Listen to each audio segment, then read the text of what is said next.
গতকাল মধ্যরাত থেকে 12 ঘন্টার জন্য বন্ধ রয়েছে কলকাতার বিভিন্ন জায়গায় ওষুধের দোকান। ধর্মঘট ডেকেছেন ওষুধ বিক্রেতারা, যার ফলে সমস্যায় পড়েছেন সাধারণ মানুষ। কলকাতার বিভিন্ন জায়গায় ওষুধের দোকান বন্ধ রয়েছে এমনটাই দেখা গিয়েছে। ওষুধ বিক্রেতারা তাদের ঠিক কি অভিযোগ, কি কারণেই ধর্মঘট ডেকেছেন তারা, আরো বিস্তারিত জানাবেন প্রতিনিধি ঝিলম করঞ্জাই সরাসরি আমাদের সঙ্গে রয়েছেন এই মুহূর্তে। ঝিলম,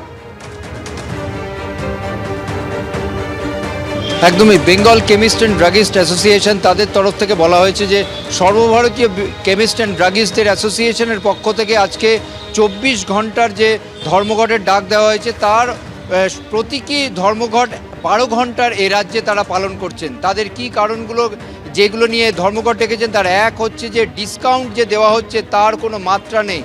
বিভিন্ন দোকানে বিভিন্ন মাত্রায় ডিসকাউন্ট দেওয়া হচ্ছে, তাতে তাদের ব্যবসা মার খাচ্ছে। দ্বিতীয় হচ্ছে বিপুল পরিমাণ ওষুধ যেগুলো জাল এবং ভেজাল বেরোচ্ছে সেই নিয়ে তারা চিন্তিত। ব্র্যান্ডের ওষুধও ভেজাল হচ্ছে, তারা চিন্তিত। তারা চাইছেন সরকার এই নিয়ে কড়া পদক্ষেপ করুক।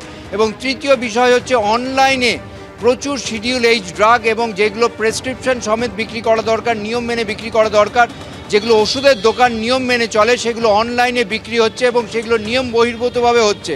এই সমস্ত বিষয় নিয়ে তাদের দাবি।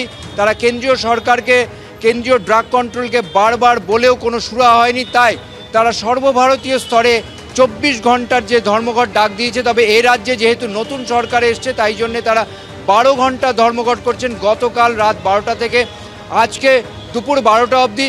তবে তারা বলছেন যে বিভিন্ন সরকারি হাসপাতাল এবং বেসরকারি হাসপাতালের আশপাশে যে ওষুধের দোকান আছে সেইগুলো তারা খোলা রাখবেন, অন্যত্র তারা দোকান বন্ধ রাখার জন্য আহ্বান দিয়েছে।